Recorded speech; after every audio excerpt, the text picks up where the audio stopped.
या रसूल अल्लाह चंदे दीदार जू खोले दरियूं भर जला तो के पसी आजू थियन ए बन भरियूं शर्म सारा हे सजण तुझे अॻियां शमसो कमर हुस्न तुझे खे ॾिसी हैरान थियनि हूरा परियूं आहे जंहिंखे तोखे ॾिसणो इश्क जी अख सां ॾिसे छा ॾिसी सघंदियूं सजण तोखे अॼूं अनजूं चरियूं सुरम पात में तूर सीना जो बि अखरनि में मगर खाक पात में तुंहिंजे दर जी ता ॿई अखरियूं ठरियूं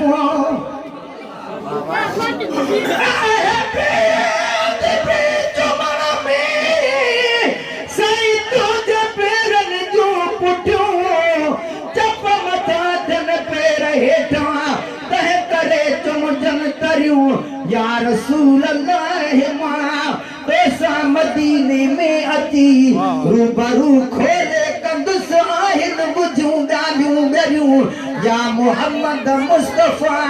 कर दर्द दादन जा दफ़े तूं करी जंहिं ते नज़र अचनि बेख़तर खोटियूं खरियूं धरतीअ ते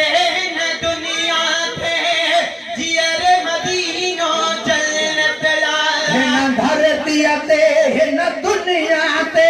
जिया रे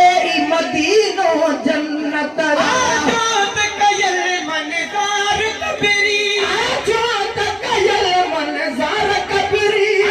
आन मदीने वारे जो दरन खबरे करोई हो जा दरबान मदीने वारे जो दरन खपन हिकड़ोई हो जा दरबान मदीने वारे जो दुनिया जे दर सिकंदर दी खिड़की न कॾहिं खड़काईंदा कहे दुनिया जे दर सिकंदर जी खिड़की न कॾहिं खड़काईंदा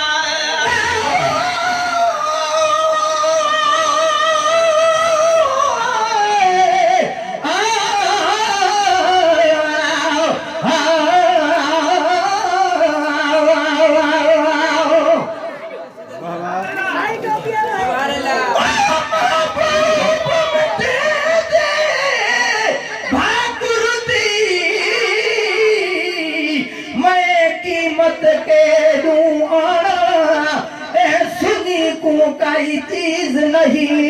शल अगे सिर अयाना बाल बचे सिर घोल घटा मैं जो कुछ नेमत नाना मैं सकीन असल को साईं दे दर ते दीवाना खरीद रखाना दुनिया जे दर सिकंदर दी खिड़की न कॾहिं खड़काईंदा दुनिया जे दर सिकंदर दी खिड़की न कॾहिं खड़काईंदा सखी दरवाज़े जंहिंखे बि सखी दरवाज़े मदीने वारे जो दर न खपे दरबान मदीने वारे जो दर न खपनि हिकिड़ो ई हुजा दरबान मदीने वारे जो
खरीद किता